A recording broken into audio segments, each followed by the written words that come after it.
So you have booked your flight to Japan? Great! But let me stop you right there. If you pack like you're going to Vegas or New York, well, Japan might humble you fast. This is the ultimate Japan packing list that you wish you knew before you come to Japan. And believe me, watch this and you thank yourself later.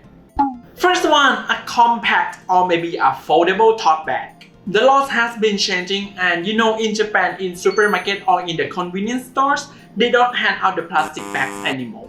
They will ask you every time, "Fukuro irimasu ka?" And if you say yes, of course you will have to pay an extra. So having a small, compact tote bag or like the foldable tote bag will help you a lot when you actually do the shopping, go to the supermarket, or maybe like the last minute of the convenience runs. Number 2, slip-on shoes.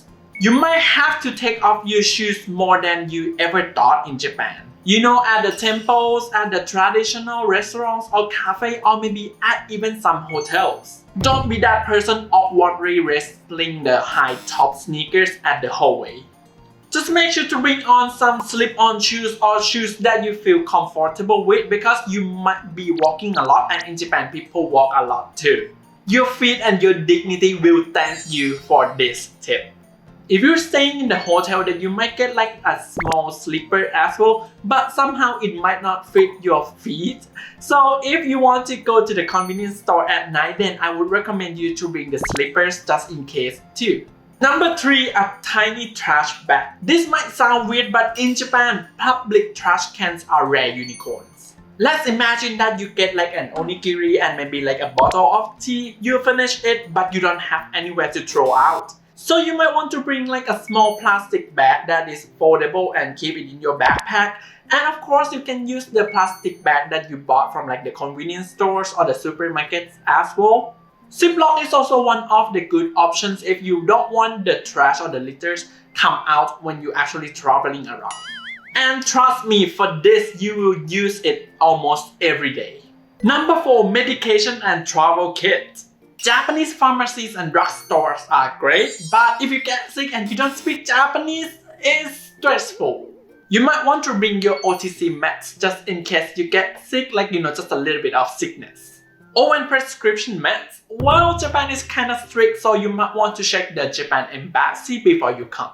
Number 5, power adapter, just in case. Japan uses 100 volts and the plug type, the type A, but it's only with the 2 prongs. So if you have got the 3-prong laptop charger or any electrical appliance charger, then you might want an adapter. Also, you might want to bring the portable charger because you're gonna use your phone a lot for trains, for maps, for translation. So just bring some with you and it will make your life easier. Number 6, travel tissues and hand wipes. Some public bathrooms might have the fancy bidet, fancy stuff, but they don't actually have the toilet paper for you to wipe your hand. Of course, sometimes you might find a hand blower, but that's not guaranteed, especially if you're going to the rural areas or the small town or the old towns. So always carry a small pack of the paper tissue or the hand wipes, just in case. Number 7, physical ID or passport copy. Foreigners must carry passport when you're traveling in Japan. Of course, you might want to use it for for the tax-free and stuff, but it's also for just in case if you are actually involved in the legal stuff or the police ask you to show that.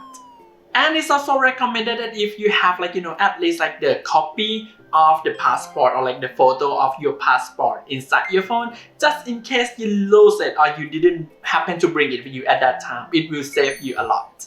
Last but not least, number 8, Japan ready outfit. Japan is fashionable in some sense, but they also have the conservative side. You might want to avoid the super revealing clothes, especially in shrines and temples, or maybe in the old historic towns. You might want to check the weather when you're coming, but if you're coming in summer, believe me to bring some hat, caps, or even a compact UV protection umbrella because the sun here is super strong. And also, the most important, socks. Make sure to wear the socks with no holes because you never knew when you have to take off your shoes. There you go, my essential packing list that you might have overlooked before. And hey, if you're actually wondering where you should visit in Tokyo for each month, I actually have the video that explains all the stuff you could do in each month, so make sure to check in the description box. If you find this helpful, please make sure to like and subscribe and also turn on the notifications so you won't miss any contents like this. I will see you in the next video. Until then, stay healthy. Bye bye, Matani!